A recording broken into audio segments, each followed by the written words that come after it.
ಹಾಸನ ಜಿಲ್ಲೆಯಲ್ಲಿ ಮಲೆನಾಡು ಭಾಗದಲ್ಲಿ ಸುರಿಯುತ್ತಿರುವ ಧಾರಾಕಾರ ಮಳೆಗೆ ಸಕಲೇಶಪುರ ಪಟ್ಟಣದ ಆಜಾದ್ ರಸ್ತೆ ಜಲಾವೃತವಾಗಿದೆ. ಹೇಮಾವತಿ ನದಿ ತುಂಬಿ ಹರಿಯುತ್ತಿರುವುದರಿಂದ ಆಜಾದ್ ರಸ್ತೆ ಜಲಾವೃತವಾಗಿದ್ದು ಹಲವು ಅಂಗಡಿಗಳಿಗೆ ನೀರು ನುಗ್ಗಿದೆ.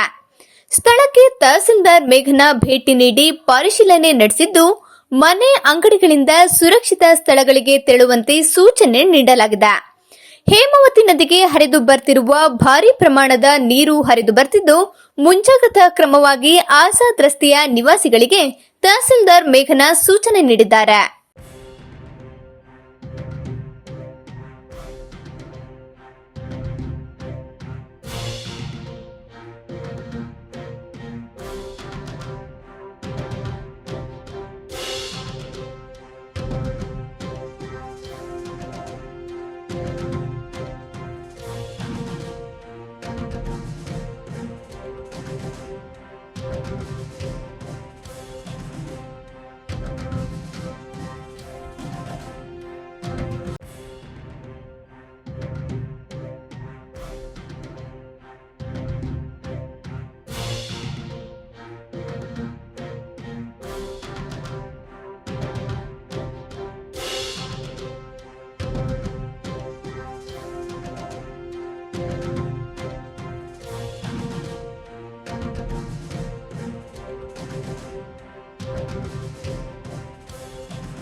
ಸ್ಥಳೀಯ ಹಾಗೂ ನಿಖರ ಸುದ್ದಿಗಾಗಿ ಸಬ್ಸ್ಕ್ರೈಬ್ ಆಗಿ ಬೇಮಾ ವಿಜಯ ಡಿಜಿಟಲ್ ಯೂಟ್ಯೂಬ್ ಚಾನೆಲ್ ಹಾಗೂ ಪಕ್ಕದಲ್ಲಿ ಕಾಣುವ ಬೆಲ್ ಐಕಾನ್ ಕ್ಲಿಕ್ ಮಾಡಿ ಕ್ಷಣ ಕ್ಷಣದ ಅಪ್ಡೇಟ್ಗಳನ್ನು ಪಡೆದುಕೊಳ್ಳಿ.